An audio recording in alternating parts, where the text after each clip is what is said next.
What's up, guys? Welcome back to the channel. So in this video, we're gonna watch the ladies from The View have a meltdown over Donald Trump coming out and blaming DEI for what happened in DC with the airplane crash. And of course, before we get started, guys, I just want to give my condolences to those families. That is a tragic situation. And just pray for comfort to that family. So let's not waste any time and get straight into this video. So now, in the wake of a national tragedy like Wednesday's fatal plane and helicopter collision in D.C., most elected officials put politics aside, wait for answers, and let people grieve. And then there's Trump. Watch. I put safety first. Obama, Biden, and the Democrats put policy first. And they put politics at a level that nobody's ever seen, because this was the lowest level. The FAA's diversity push includes focus on hiring people with severe intellectual and psychiatric disabilities. That is amazing. The initiative is part of the FAA's diversity and inclusion hiring plan, which says diversity is integral to achieving FAA's mission of ensuring safe and efficient travel. I don't think so. I don't think so. I think it's just the opposite. I'm trying to figure out how you can come to the conclusion right now that diversity had something to do with this crash. Because I have common sense.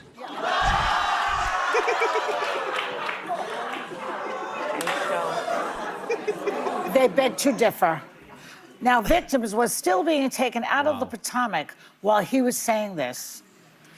This is an opinion show, so what's your opinion, ladies? Well, beyond the... Thanks for making that clear, Joy. We know facts are something you guys just are allergic to. Yes, we know this is an opinion show. Egregious and illogical jump to DEI was the continual and predictable lack of impulse control by someone with the largest mic and the largest audience of anyone in the world.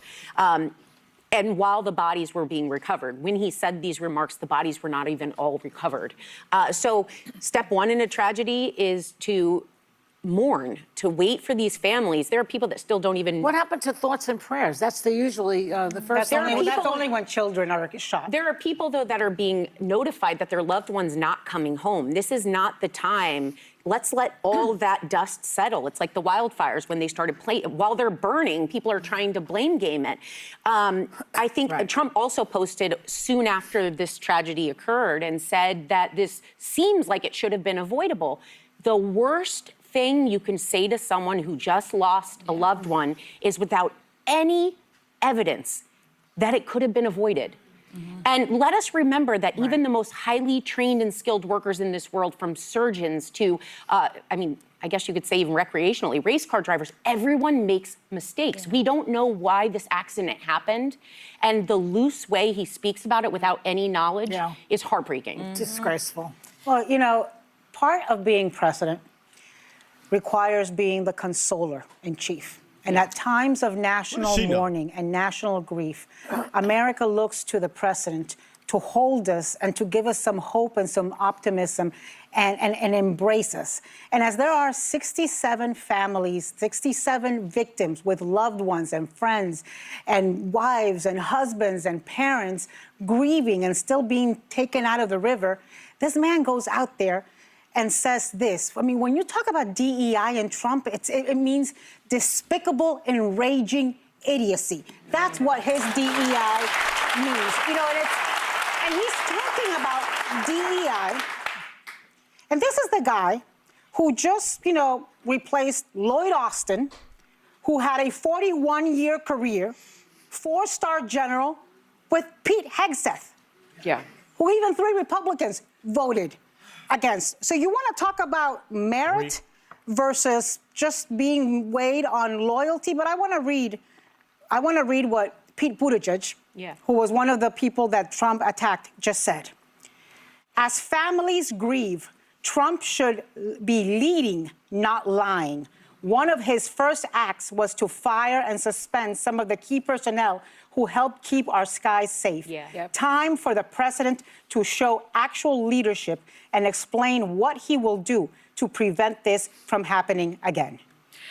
Yeah, I'm not going to dignify his remarks about DEI. I'm not going to do that. But to Anna's point, Just last week, Trump fired the heads of the Transportation Security Administration and Coast Guard, and he also eliminated all the members of a key aviation security advisory group.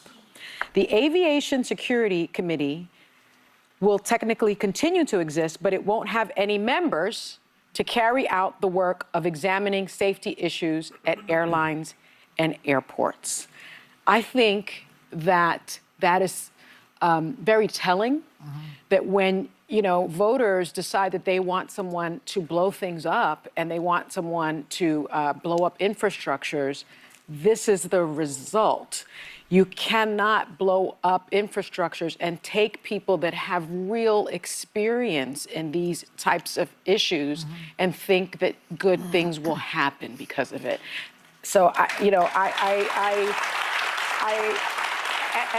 I will also say that his transportation secretary, Sean Duffy, said that everything was standard in the lead up to the crash. That is from his own Secretary of Transportation, who replaced Pete Buttigieg. What? She just contradicted herself. She just literally blamed Donald Trump. She just said it. She just blamed Donald Trump for it and then goes on to say, oh, no, everything was up to standard. So it wasn't his fault. Like, I don't understand what she's trying to say there. She doesn't realize that she just contradicted the heck out of herself. Reality is, as Donald Trump acknowledged when he walked out, is that he still does not know the cause of this, that there's an ongoing investigation. The Army, the Pentagon are looking into it. I think any attempts to swiftly blame Donald Trump are wrong, and it's even more ridiculous that he, as the president of the United States, then tries to point to DEI when he has no information to back that is in fact what caused this accident. It's so tragic. I've flown in that airport more times than I can count. I've actually flown on Blackhawks from the Pentagon in that very airspace. These are some of the safest, these are very skilled pilots. It's a horrible tragedy. We'll learn more as the investigation unfolds. But one of the things that bothers me about Trump, and that I've expressed in the lead up to this election, is he floods the zone. We should be calling this out. This is a worthy discussion. But there were also yesterday incredibly important and consequential confirmation hearings happening on Capitol Hill. Right. And a lot of folks are going to hear about this press conference, and they're not going to know that Tulsi Gabbard was asked 5 times to say whether or not what Edward Snowden did was treasonous, and that his decision to flee to Russia after releasing American secrets put us in danger. RFK Jr. was up, as well as Kash Patel for FBI director.